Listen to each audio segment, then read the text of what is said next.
Bonjour et bienvenue. Aujourd'hui, on va explorer quelque chose de fascinant, le pouvoir de nos pensées et la manière dont elles sculptent littéralement notre réalité. Préparez-vous, on va voir ensemble comment reprendre les commandes. Commençons par une question vraiment importante. Est-ce qu'on vit sa vie en pilote automatique? Est-ce que les journées s'enchaînent sans qu'on y prête vraiment attention? Eh bien, la science suggère que la réponse est probablement oui. Plus de 90% de nos pensées et de nos actions de tous les jours sont automatiques. Elles sont juste le résultat de notre programmation passée. Il faut s'arrêter une seconde sur ce chiffre. Ça veut dire qu'on pourrait être déconnecté de la majeure partie de notre propre vie. Alors, la grande question, c'est comment est-ce qu'on se libère de ce pilote automatique? Ça demande un voyage à l'intérieur de soi qui commence par la compréhension d'un seul concept, mais un concept très puissant. Le docteur Ibrahim Al-Faqih appelle ça Al-Idrak, c'est-à-dire la prise de conscience. C'est la toute première étape, la plus cruciale. Attention, l'idée, ce n'est pas de juger ses pensées ou ses émotions, pas du tout.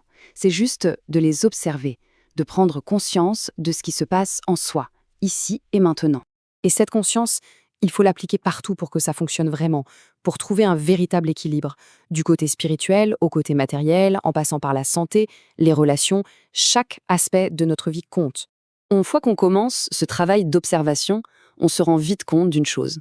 Le vrai moteur de toute notre expérience, eh bien, ce sont nos pensées.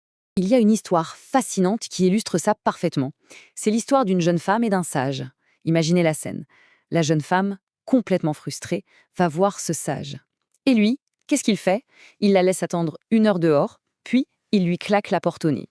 Et c'est là que le sage lui a tout expliqué. Sa colère, son insomnie, tout ça, ça ne venait pas de la porte qui a claqué. Non.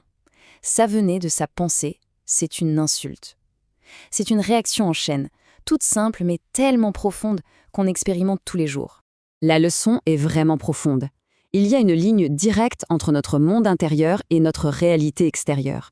Comme le dit le fameux proverbe, il faut faire attention à ses pensées, parce qu'au final, ce sont elles qui deviennent notre destinée. Mais voilà, si les pensées ont ce pouvoir incroyable de créer, elles ont aussi le pouvoir de détruire. C'est crucial de comprendre le côté sombre de la pensée, surtout quand elle est inconsciente et négative. Chaque jour, une personne a en moyenne plus de 60 000 pensées. C'est comme une autoroute d'activité mentale qui ne s'arrête jamais dans notre tête. Mais accrochez-vous bien, parce que voilà le chiffre qui fait froid dans le dos. Des études menées par des institutions comme l'école de médecine de l'USSF ont découvert que 80% de ces 60 000 pensées sont négatives. C'est absolument énorme. Et les conséquences, elles sont bien réelles. La recherche montre qu'il y a un lien direct entre ce flot de négativité et l'apparition de maladies, aussi bien physiques que mentales. On ne parle pas juste de se sentir mal, on parle de notre santé. Le docteur Al-Faqih identifie 3 schémas de pensée qu'il appelle les 3 tueurs. Le blâme, qui nous enlève tout notre pouvoir, la critique, qui détruit notre estime de soi, et la comparaison, qui nous voile notre joie. Mais la bonne nouvelle, c'est que pour chacun d'eux, il existe un antidote puissant qui nous redonne le contrôle. D'accord, tout ça c'est bien beau en théorie, mais en pratique, comment on fait? Comment est-ce qu'on peut appliquer ces idées pour passer d'une réalité négative à une réalité qui nous plaît? Prenons l'histoire d'une secrétaire qui se sentait coincée dans son travail. Au lieu de se plaindre, elle a commencé à se poser une question bien plus puissante.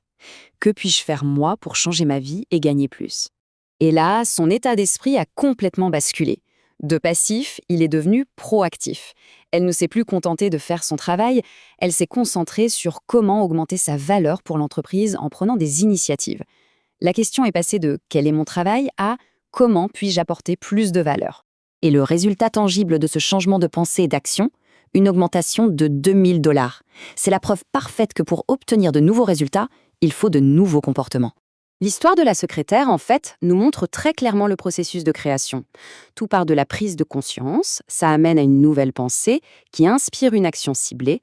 Avec la répétition et l'émotion, cette action se transforme en une nouvelle croyance qui, à son tour, crée une nouvelle réalité. Tout ça, ça nous amène à la leçon finale, la plus importante de toutes, la responsabilité. C'est nous et personne d'autre qui avons l'autorité finale sur la qualité de notre vie. Il faut voir le monde extérieur comme un miroir. Il ne nous définit pas, il ne fait que refléter ce qu'il y a déjà à l'intérieur de nous. Si on ressent de la colère, le monde extérieur nous donnera 1000 raisons d'être en colère. Cette citation résume tout à la perfection. Rejeter le blâme et accepter la pleine responsabilité de son esprit et de ses résultats. C'est là que se trouve le vrai pouvoir. Ce voyage ne se termine pas ici. En fait, il ne fait que commencer. Maintenant que la conscience est là, chaque instant est un choix. La question n'est plus de savoir si on a le contrôle ou non. La seule question qui reste est: quelle pensée va-t-on choisir, là, maintenant ?